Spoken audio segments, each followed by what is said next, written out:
So గుడ్డులో ఇంకొంచెం variety ఏంటంటే మెంతం కూర గుడ్డు కర్రీ. ఓకే, ఆ మెంతం కూర one of my favourite curry. So ఇవాళ ఛాలెంజ్ వీడియో కదా, ఈరోజు మనకి ఏమి అడ్డంకులు లేవు, ఎంతనైనా తినొచ్చు, జబర్దస్త్ ఉంటుంది. ఓకేనా, ఇంకెందుకు ఆలస్యం, నడు పోయి చూసుకుందాం రెసిపీ ఎట్లుందో.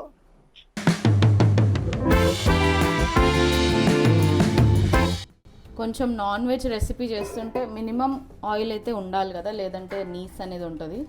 సో దీంట్లో మసాలాస్లో 2 ఇలాచీ, 2 లవంగాలు, ఒక చిన్న పీస్ దాల్చిన చెక్క అండ్ చిన్న పీస్ జాపత్రి.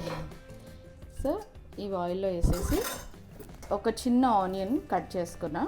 చాలా సింపుల్ రెసిపీ, ఏ బ్యాచిలర్స్ కూడా ఈజీగా తక్కువ ఇంగ్రీడియంట్స్తో ఇది చేసుకోవచ్చు.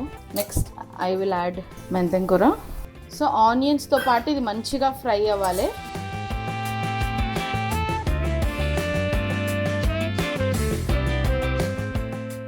అంతే, దీంట్లో నేను యూజ్ చేసే మసాలాస్ ఈ 3.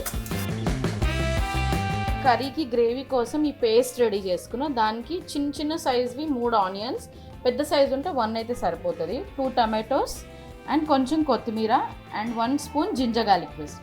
ఇవన్నీ వేసి ఒక పేస్ట్ చేసుకున్నా.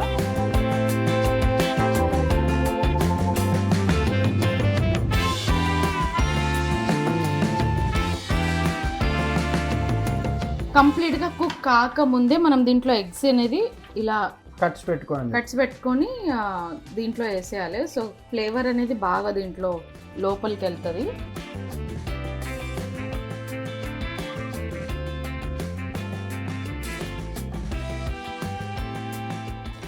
ఆహా, వాసన చూస్తుంటే కడుపులో ఎలుకలు ఏనుగులు అన్నీ ఎలాడుతున్నాయి, ఉరుకులు ఆడుతున్నాయి. సారీ.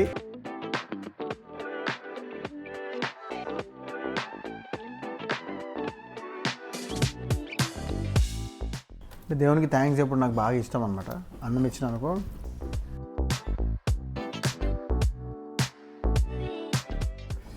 జర కారం ఉన్నది, కారం ఉన్నా సప్ప ఉన్నా గమ్మున తినాలి, ఎందుకంటే ఛాలెంజ్. బేసిక్ ఇట్లా కొంచెం కారం ఉన్నా నేను తినాను అని చెప్తా సీదా, కానీ ఛాలెంజ్ కదా ఇప్పుడు తినాలి. వేడి ఉన్నందుకు కారం వస్తుంది.